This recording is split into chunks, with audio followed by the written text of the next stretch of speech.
So hello guys, welcome back to my YouTube channel. आशा है आप लोग अच्छे होंगे। आप लोग की पढ़ाई बहुत अच्छी चल रही होगी। आज हम प्रैक्टिस सेट लेकर आए हैं, प्रैक्टिस सेट टू यूपीएसआई के लिए, जो यूपी पुलिस, यूपीएसआई, होमगार्ड सब में आपके लिए फ़ायदेमंद होगा। तो हमारा पहला क्वेश्चन है, भारत के राष्ट्रपति का चुनाव लड़ने के लिए न्यूनतम आयु कितनी होनी चाहिए? तो भारत के राष्ट्रपति का चुनाव लड़ने के लिए न्यूनतम आयु 35 वर्ष होनी चाहिए। ऑप्शन बी सही होता है। तो हम आपको राष्ट्रपति राष्ट्रपति से जुड़े कुछ राष्ट्रपति से जुड़े कुछ महत्वपूर्ण अनुच्छेद बताते हैं। जैसे आपका कार्यकाल, राष्ट्रपति का कार्यकाल आर्टिकल 56 के तहत, आर्टिकल 56 में राष्ट्रपति का कार्यकाल दिया हुआ है।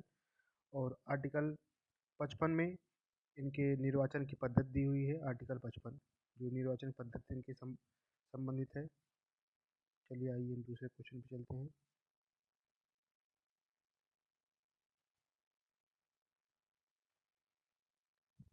इनका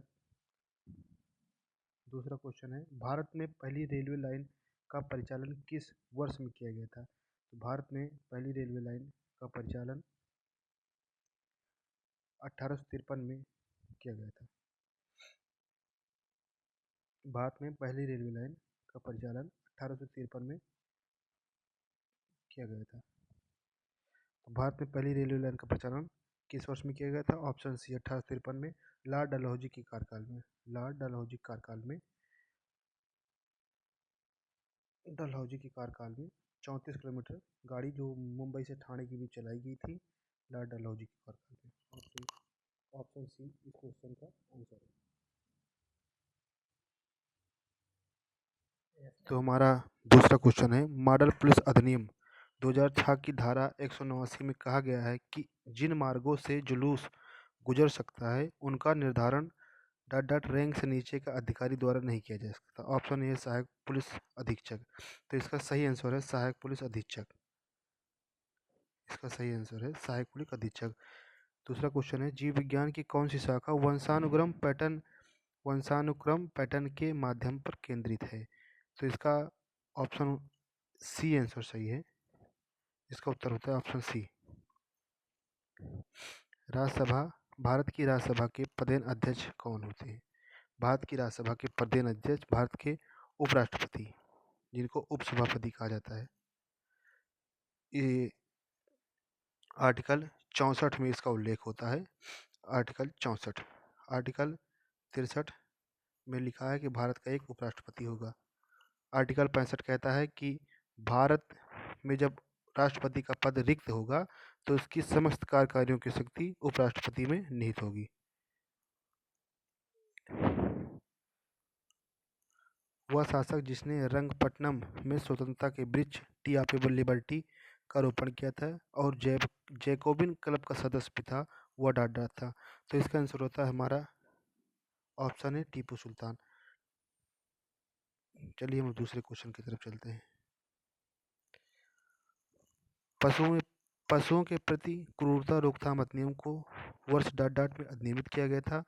तो पशुओं के प्रति क्रूरता रोकथाम अधिनियम ऑप्शन सी 1960 में अधिनियमित किया गया था, जिसमें पशुओं के प्रति होने वाली क्रूरता को रोकने के लिए सरकार ने इस नियम को अधिनियमित किया था। हमारा उत्तर है ऑप्शन सी। उत्तर प्रदेश के कुछ जिलों को अलग कर के उत्तराखंड का गठन कब किया गया था? तो उत्तर प्रदेश से 13 पूर्वी जिलों को काटकर उत्तराखंड का गठन 9 नवंबर 2000 में किया गया था, जो भारत के 27वें राज्य के रूप में बनकर आया था। चलिए हम दूसरे क्वेश्चन की तरफ चलते हैं। भारत में उच्च न्यायालय की संस्था पहली बार किस वर्ष में स्थापित की गई थी? भारत में उच्च न्यायालय की संस्था पहली बार किस वर्ष में स्थापित की गई थी? तो ऑप्शन होता है हमारा 1862 में, कलकत्ता में सबसे पहले स्थापित की गई थी, कलकत्ता। उसके बाद मुंबई, मैसूर। उसके बाद 1866 में, जो बहुत बार पूछा गया है, इलाहाबाद हाई कोर्ट, जो हमारे भारत का सबसे बड़ा, सबसे अधिक मेंबर्स वाला हाई कोर्ट होता है। 1866 में इसकी स्थापना की गई थी। 1966 में 1966 में दिल्ली हाई कोर्ट की स्थापना की गई थी, जो इसके 100 साल के बाद हुई थी। उत्तर भारतीय मंदिर की हमारा दूसरा क्वेश्चन है, उत्तर भारतीय मंदिर शैली की दक्षिण भारतीय मंदिर की शैली की वास्तुशिल्पीय परंपरा के चयनात्मक मिश्रण से मंदिर वास्तुकला की कौन सी शैली का निर्माण किया जाता है? तो इसका आंसर होता है बेसर शैली। बेसर शैली। और ये होता है हमारा दक्षिण भारत में, ये होता है हमारा उत्तर भारत में। तो इसका ऑप्शन सी आंसर होता है। चलिए हम अपने दूसरे प्रश्न की तरफ चलते हैं। पीपुल डेली समाचार पत्र इस देश से छपता है। पीपुल डेली समाचार मोस्ट इम्पोर्टेंट क्वेश्चन है। तो पीपुल डेली समाचार पत्र चीन में छपता है, जो यहाँ का एक राष्ट्रीय स्तर का समाचार पत्र है, जो चीन सरकार इसका इस पत्र को छापती है। माल एवं सेवा कर, जिसे जीएसटी कहते हैं, जो 1 जुलाई 2017 में आया था। जीएसटी परिषद का अध्यक्ष चेयरपर्सन कौन होता है? माल एवं सेवा जीएसटी परिषद का अध्यक्ष एवं चेयरपर्सन कौन होता है? तो इसका आंसर होता है बी, केंद्रीय मंत्री, केंद्रीय वित्त मंत्री। चलिए हम अपने आगे क्वेश्चन की जरूर बढ़ते हैं, हमको कम समय में ज़्यादा क्वेश्चन करने रहते हैं। किस राज्य में राष्ट्रपति शासन को निरस्त करने की अधिकार किसके पास है? किसी राज्य में राष्ट्रपति शासन को निरस्त करने का अधिकार किसके पास है? तो इसका आंसर होता है हमारा ऑप्शन बी, राष्ट्रपति के पास। राष्ट्रपति जब चाहेगा तो वो राष्ट्रपति शासन को हटा सकता है या फिर लागू कर सकता है। आर्टिकल 356 के तहत राष्ट्रीय आपातकाल लगा सकता है। और आपातकाल का उल्लेख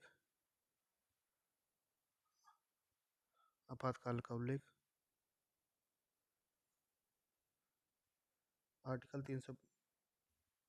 352 से 360 के है, जिसमें हमारा जो वित्तीय आपातकाल है अभी 0 बार लगा है। ये बहुत बार क्वेश्चन पेपर में आ चुका है, वित्तीय आपातकाल। चलिए हम अपने आगे के क्वेश्चन की तरफ बढ़ते हैं। तो निर्यात तत्परता सूचकांक किसके द्वारा जारी किया जाता है? निर्यात तत्परता सूचकांक किसके द्वारा जारी किया जाता है? निर्यात तत्परता सूचकांक किसके द्वारा जारी किया जाता है? तो हमारा इसका आंसर होता है ऑप्शन डी, नीति आयोग के तहत। ऑप्शन डी, नीति आयोग के तहत निर्यात तत्परता सूचकांक जारी किया जाता है। चलते हैं हम आगे क्वेश्चन की तरफ। तो भारत का क्षेत्रफल लगभग लाख वर्ग किलोमीटर में कितना है? तो भारत का क्षेत्रफल लगभग लाख वर्ग किलोमीटर 3.28 लाख वर्ग किलोमीटर है, जिसका 32 लाख, चलिए इधर लिख देते हैं, 32,87,263 किलोमीटर स्क्वायर में इसका क्षेत्रफल है, जो पूरे विश्व का 2.4% क्षेत्रफल पे फैला हुआ है। तो चलते हैं हम अपने आगे के क्वेश्चन की तरफ। निम्नलिखित में से किस जिले में भारत माता मंदिर स्थित है?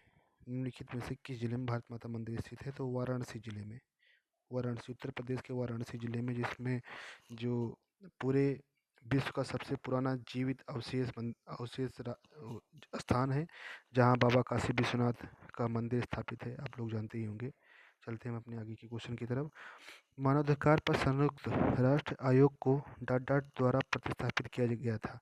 मानवाधिकार पर संयुक्त राष्ट्र आयोग को डॉट डॉट द्वारा प्रतिस्थापित किया गया था। तो इसका सही आंसर है संयुक्त राष्ट्र मानवाधिकार परिषद द्वारा। तो आगे चलते हैं। डॉट डॉट की स्थापना भारत की आतंकवाद रोधी क्षमताओं का समर्थन करने के लिए की गई थी। तो इसका सही आंसर है राष्ट्रीय पुलिस प्रौद्योगिकी विकास केंद्र। तो आज हम अपने क्लास को यहीं विराम करते हैं, और हमें आशा है आपको क्लास बहुत अच्छी लगी होगी। इसमें के जितने भी क्वेश्चन हमने जो आपको फैक्ट बताए हैं, वो कहीं ना कहीं प्रश्न आए हुए हैं, मोस्ट रिपीटेड क्वेश्चन है, आगे भी आने की संभावना है। चलिए मिलते हैं अपने नेक्स्ट प्रैक्टिस सेट में। आज के लिए इतना ही, धन्यवाद, बहुत बहुत शुक्रिया। ज़्यादा से ज़्यादा शेयर कीजिए, सब्सक्राइब कीजिए, लाइक कीजिए, धन्यवाद।